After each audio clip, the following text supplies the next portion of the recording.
দেখবেন কোরআন অনুযায়ী আমার দেশ চলুক, চুরি থাকবে না, চিন্তাই থাকবে না, জিনা ব্যভিচার থাকবে না।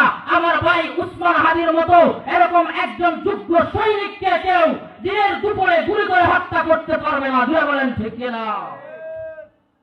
খুন হবে না, কোনো কিছুই হবে না, আমার মা বোনের ইজ্জত লুণ্ঠন হবে না।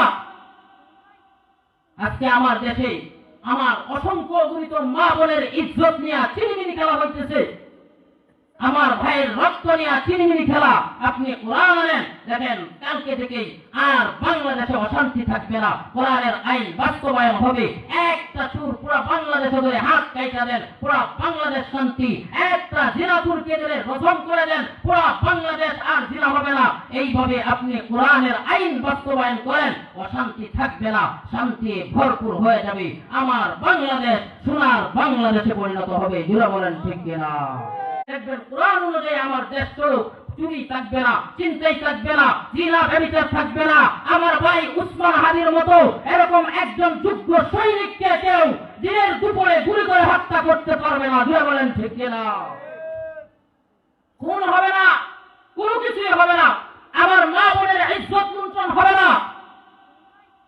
আজকে আমার দেশে আমার অসংখ্য গরিত মা বোনের ইজ্জত নিয়ে চিনিমিনি খেলা হইতেছে, আমার ভাইয়ের রক্ত নিয়ে চিনিমিনি খেলা। আপনি কোরআন আনেন, দেখেন কালকে থেকেই আর বাংলাদেশে অশান্তি থাকবে না, কোরআনের আইন বাস্তবায়ন হবে। একটা চুর পুরো বাংলাদেশে ধরে হাত কাইটা দেন, পুরো বাংলাদেশ শান্তি। একটা জিনাপুরকে ধরে রজম করে দেন, পুরো বাংলাদেশ আর জিনা হবে না। এইভাবে আপনি কোরআনের আইন বাস্তবায়ন করেন, অশান্তি থাকবে না, শান্তি ভরপুর হয়ে যাবে। আমার বাংলাদেশ সোনার বাংলাদেশে পরিণত হবে। জুড়ে বলেন ঠিক কিনা?